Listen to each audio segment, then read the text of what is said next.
5-6 ఎకరాల పొలం వేసుకున్నా. ఒక్క నెల రోజులు తిరుగుతున్నా. నాకు గుండె ఆపరేషన్ అయింది. ఒక్క బస్సు అందరు నేడుతుంటే ఇటే ఉంటానా. 5-6 ఎకరాల పొలం ఆగమైపోయింది. చాలా నాసు బతుకన్నా సార్ మేము.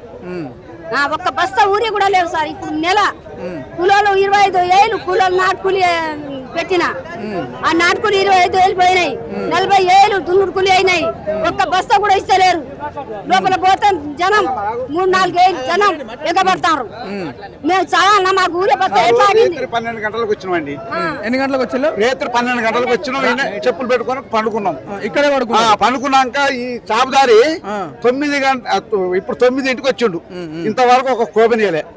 అంతే పోలీసులు వచ్చినా నిలబడరు. ఈ జనం ఎక్కువైండు. ఇప్పుడైతే మాత్రం సార్ ఒక్కడైనా చచ్చిపోతారు. ఈయన మాత్రం నెల్లూరు మండలంలో అంత వస్తున్నది మీకు అందరికి తెలిసిందే. ఇది అంతా అది రైతులు మాత్రం మా ఏడ్చున్నాయి సార్. ఉడకపోతే అందులోకి వెళ్ళి ఏముంది సార్? ఏముంది చెప్పండి. పొలం ముఖ్యమంత్రి ఏమంటుండంటే ఇబ్బంది పడతలేరు అసలు రైతులు వాళ్ళకు సిగ్గు. తుమ్మేరు నాగేశ్వరరావు గారికి సిగ్గుంటే ఏ మండలానికి 20 లారీలు తెల్లారితో పంపించాలి. మన సీతాకి ఏం మాట్లాడింది? ఊరే సరిపని ఉందన్నది. ఇక్కడ ఈ పబ్లిక్ ఏది ఏంది? 5 మంత్రులు 5 తీర్లు మాట్లాడతానులేండి. 5 తీర్లు మాట్లాడతాను. 5 మంత్రులు 5 తీర్లు మాట్లాడరు. ఏమని మాట్లాడతాను? ఒకరికొకరు పొందడం లేకుండా ఏంటంటే ఒక ఆమె మంచిగా ఉందంటది. ఒక ఆమె అక్కడ ఢిల్లీలో మాట్లాడమంటాడు. మొన్న మన ఎంపీ బలరాం నాయక్ ఏమన్నాడు తెలుసా? వస్తాయి మీకు నెక్కొండ కాడ 20 లారీలు వస్తాయి, మీరు బాధపడకూడదు అన్నాడు. ఆగండి. ఏనాడు అన్నాడు? 29వ తారీఖు అన్నాడు సార్. ఇవాళ ఎన్నో తారీఖు? నిన్న అసలే బంధు. ఒక్క రైతు ఒక బత్త లేదు సార్. కాకుంటే మీరు వాళ్ళను ఎవరైనా ఎమ్మెల్యే కానీ ఎంపీ కానీ ముఖ్యమంత్రి మనుషులే కానివ్వండి, ఊరికి ఒక్క 2 తోలమండి, పొలాలు చూడవండి. 2 నెలలు నాటేసి 3 ఎకరాలు పెట్టాం సార్. ఇవాళ ఏంది రైతు ఇదేం చెప్పండి? అంటే తెలంగాణ వచ్చినప్పటి నుండి ఇది మొదటి సార్ చెప్తానా? ఆగండి. కేసీఆర్ గారు నీళ్ల పాలను ఒక పెరుగు లెక్క చేసిండు.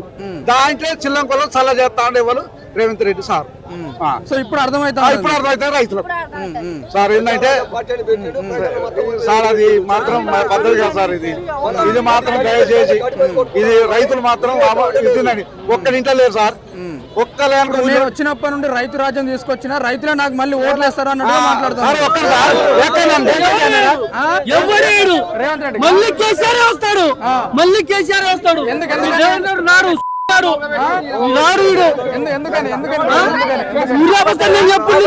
నేను చిన్నప్పటి చూస్తున్నా.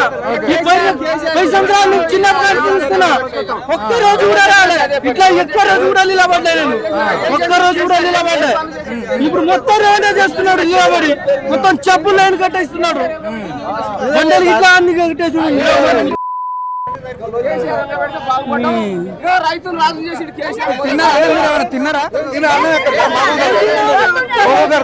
2 రోజులు కొంచెం తిరుగుతున్నా. 20 రోజులు అయింది. నాటేసి 2 నెలలు అయింది. ఒక్క బస్తా కూడా వేయాలి. ఒక్కసారి కూడా వేయాలి. ఒక్క బస్తా కూడా వేయాలి. ముఖ్యమంత్రి తీసుకుపోయిన బత్తలే లాస్ట్ అయిపోయినాయి.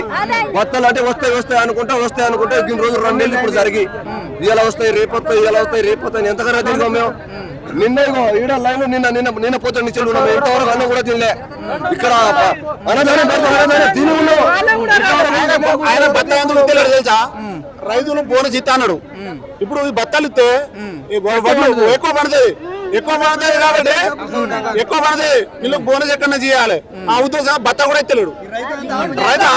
మా పరిస్థితి ఆయన అవసరం లేదు. ఆయన బోనస్ అవసరం లేదు. మాకు బత్త ఇవ్వమనండి. ఆయన బోనస్ వద్దు. మాకు బత్త ఇవ్వమనండి అంతే. ఆయన బోనస్ బదులు మాకు బత్త ఇస్తలేడు. నాకు ఒక్కరికే 6 రోడ్లు 250 ఎకరాల రోడ్లు నాకు ఒక్కరికే పడింది. అంటే నా సొంత భూమి కాదు. నేను కూడా నా భూమి లెక్క నేను కూడా కౌలుకు చేసుకుంటున్నా. ఉన్నవాస్తవం చెప్తున్నా.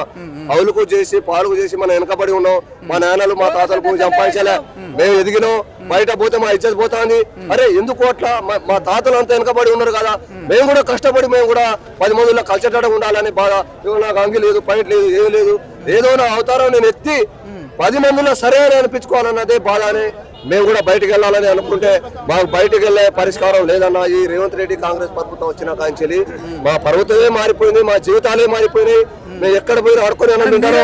మార్పు కోరుకున్న జనాలే అరే మార్పు కోరుకుంటే వాడు చేసిండు, ఇగో గిన్ని హామీలు ఇస్తారా, ఇగో ఇట్ట చేసినా అట్ట చేసినా అలానే అప్పటి నుంచి వైఎస్ రాజశేఖర రెడ్డి చేసినట్టు చేస్తా బిడ్డ, మిమ్మల్ని మంచిగా ఎదుగుతట్టుగా చూస్తా, మీకు మిమ్మల్ని రైతు బంద్ చేస్తా, రైతు బీమా ఇస్తా, మీకు ఇంట్లో ఒక్కొనికి ఒక సిలిండర్ గ్యాస్ ఇస్తా, ఒక్కొనికి 25 రూపాయలు, మీ లేడీస్ కు 25 రూపాయలు ఇస్తా, దసరా చీరలు పెడతా. బిడ్డ నా బిడ్డ లెక్క మీరు ఉండాలి. నాకు తినటం లేరు, తాగటం లేరు, ఎవరు లేరు. నాకు ఒకటే కూతురు ఉంది, నా కూతురు పెళ్లి కూడా నేను చేయకుండా నన్ను గట్ల ఆగం చేసిండు కేసీఆర్. దాని వల్లనే నేను బయటికి వెళ్ళాలనే ఆలోచనతోనే బయటికి వెళ్తున్నా బిడ్డ. మీరు బాధపడకుర్రి, మీరు ఏ విషయానికి వెనకకు రాకుండా చూడురి ఒక్కసారి అని అంటే మేము పోతే ఇప్పుడు మా గోస శార అంటే భగవంతునికి కింద భూదేవికి ఆకాశం ఇస్తారో మేము. ఇప్పుడు 3 రోజులు నేను అన్నదానం తిని ఉల్లనే ఉంటాను, ఇంతవరకు ఇంటికి కూడా పోలే. నేను అబ్బాయి పడితే ఫోన్ నెంబర్ ఇస్తా, మా భార్యతో మాట్లాడు ఫోన్ నెంబర్ ఇస్తా, ఇంతవరకు ఇంటికి పోలే. ఇప్పుడు 3 రోజులు నేను ఇక్కడ ఉండబట్టి